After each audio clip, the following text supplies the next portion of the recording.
Hey friends, what's up? Ash here with Gents. Hope you're doing well. So I did a thing, maybe a thing that you have done before at some point, maybe. As we're heading out of summer into fall, I decided let's go ahead and let my wife pick out my fragrance rotation for a week. You know, see what she likes and I'll wear them. Maybe you'd say they're attention-grabbing fragrances, compliment-pulling fragrances, or just fragrances that she really digs. And that's what I'm going to be talking to you guys about here today, the 7 choices that she made, the 7 fragrances that I had to wear. Some of these I definitely like more than others, but that's kind of how it goes when you say, hey, pick out whatever and I'll wear them. So let's jump into it.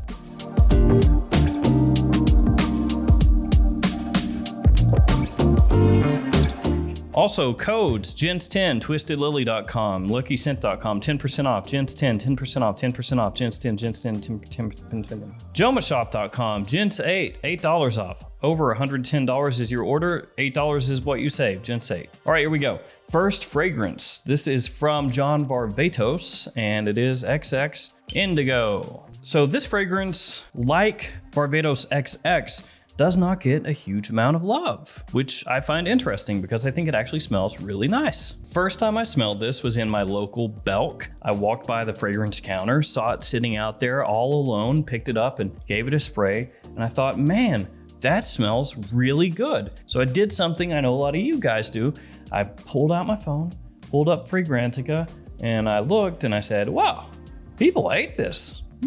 So I kind of put it out of my mind for a while. Then I picked it up a little while back and I gave it a spray on a tester strip once again and thought, no, that still smells good. Tried it on my skin and I like it. So just one of those situations where I think it smells really nice. A lot of you out there apparently don't, but my wife does. So that one has mint, has cardamom, pink pepper, lemon, and a little bit of vetiver in there as well. It's got this really nice sweetness to it, yet a little fresh as well in the opening. The spiciness in there is really well done, I feel like. It's a great scent, love the way it smells, very versatile, and don't mind that one as a selection. The next one is a fragrance I've talked about a decent amount actually, and it was the first fragrance she went to. She picked it up off the top shelf and she was like, oh yeah, I love this one, you gotta wear this. And she was like spraying it in the air and doing that thing where you just waft it into your lungs. And actually I put a decent dent in the bottle since I've had it. It's L'Homme from the house of Rojas or whatever, Rojas.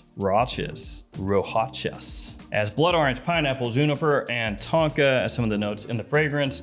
And this one to me smells a little bit similar to K from Dolce & Gabbana, but much better. And the price on this is very low as well from discounters. So this is a scent I like a lot. She loves it. So this one is another one I didn't mind a bit. Yeah, I'll wear that, of course. The next fragrance is from Lacoste. It's L1212 Blanc. This is the Eau de Toilette or L1212 White, depending on where you're from. Some people say one thing, some people say the other. Grapefruit, Vetiver, Cedar, and Rosemary, some of the notes here. This is the most well-known, the best-selling from the L1212 line. And although I haven't looked that up to be sure, I already know it's true. Let me explain why. With Lacoste, they have done many flankers and offshoots and limited editions of this one. And when it comes to all the other colors of the rainbow, Lacoste has done a whole bunch of nothing. It is apparently quite popular. I do like it. I think it's a nice sporty fragrance, good casual scent for spring and summertime. Doesn't cost too much from discounters. Lacoste does fragrances of this sort pretty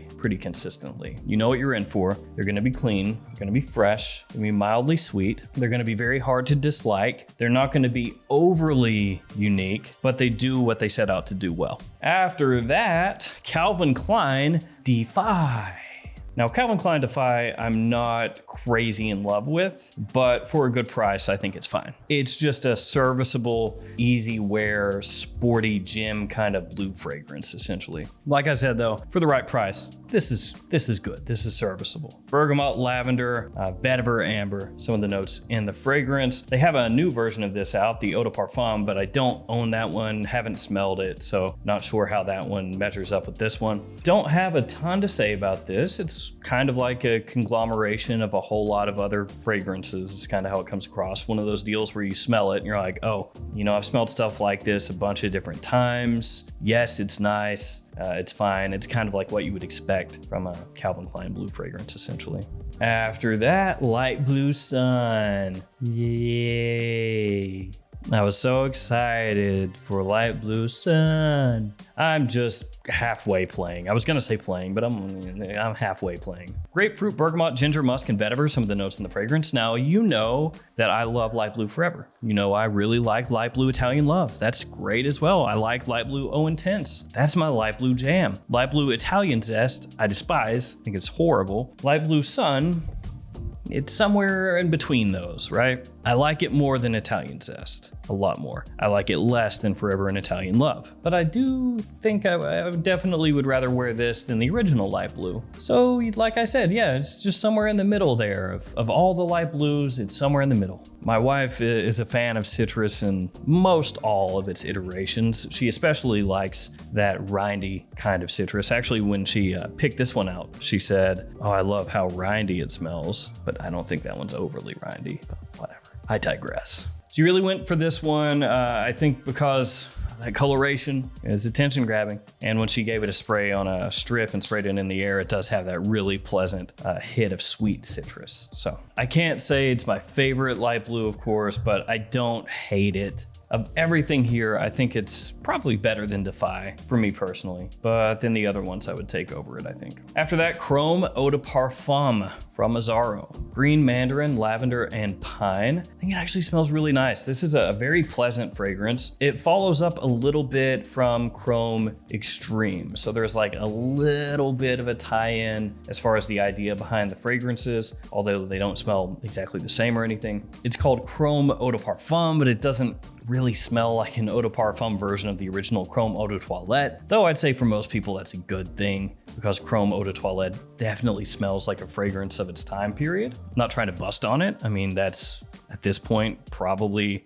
modern classic, I'd say, for a lot of people. You know, really nice kind of sporty gym fragrance, but this definitely comes across more modern. It's got this nice sweetness to it. The green mandarin here, very pleasant in the opening, and has decent performance as well. So this one I like a good amount, and what is even better about this fragrance is the fact that it is an Azzaro Chrome fragrance, which means for the next number of years, you should be able to find this at discounters in that like $30 to $35 range, something like that. That's pretty much how all Azzaro Chrome fragrances go. Maybe they don't do that initially. You know, it's not right away that they just pop out at discounters for that price, but eventually they work their way over to the discounter and the price goes down, and then it kind of finds a floor, but they kind of nestle in right there and just settle in at that real nice cheap price point until it's discontinued, whenever that is in the distant future, I'm assuming. But it's a great pickup. Real nice stuff, very versatile. And last but not least, Luna Rossa Ocean. Now this is a blue fragrance I dig, like it a lot. I talked about this before, but it grew on me as I wore this fragrance. It's got a great compliment factor to it. It has that Prada feel, and by that I mean it's a cleaner type of blue fragrance. It has that iris, so it's going to give you that Prada cleanliness to it. Also have bergamot in here, you've got lavender, you have musk, but even though it has that clean edge, that doesn't mean it's devoid of that kind of sweetness that you've come to expect most likely from most of the big high-end blue fragrances. When I say high-end here, I'm talking specifically about designers. Luna Rossa Ocean is an interesting one for me in the sense that it doesn't necessarily smash you in the face with its signature right away. Like Sauvage, when you smell that, you know Sauvage, because that ambroxan and pepper and that metallic feel, it just walks up to you and slaps you in the mouth, and you know right away, oh, that's Sauvage. Nice to meet you. Thank you for the abuse once again. With Y, you know right away. You smell it, you get hit with that sweetness that it has, and you go, oh, there's Y. Bleu de Chanel, a little more buttoned up, a little more mature with that ginger, that citrus, and that incense wafting through, but still when you smell it, you know, oh, Bleu de Chanel. Luna Rossa Ocean, it does have its own vibe, but sometimes, at least when I smell it, it doesn't have that immediate kind of hit where in the first 3-4 seconds, you know immediately, oh, Luna Rossa Ocean. So while it does maybe lack that compared to some of the other really big ones, it is still an excellent blue fragrance with huge versatility, wearability, compliment factor, all that stuff. So Luna Rossa Ocean wrapping things up, and it makes sense because I know she likes that one a lot. All right, guys, that's going to do it for me. There's my rotation, 7 days, mainly blue type fragrances, but really good ones, you know, good for those hot summer days, which are beginning to go into the rearview mirror. Let me know in the comments some of the fragrances you've been wearing lately, you know, your rotation, some of the stuff you've been working in. Thanks for hanging with me here today. Stay safe out there. I'll see you tomorrow with another fragrance video. See you guys later.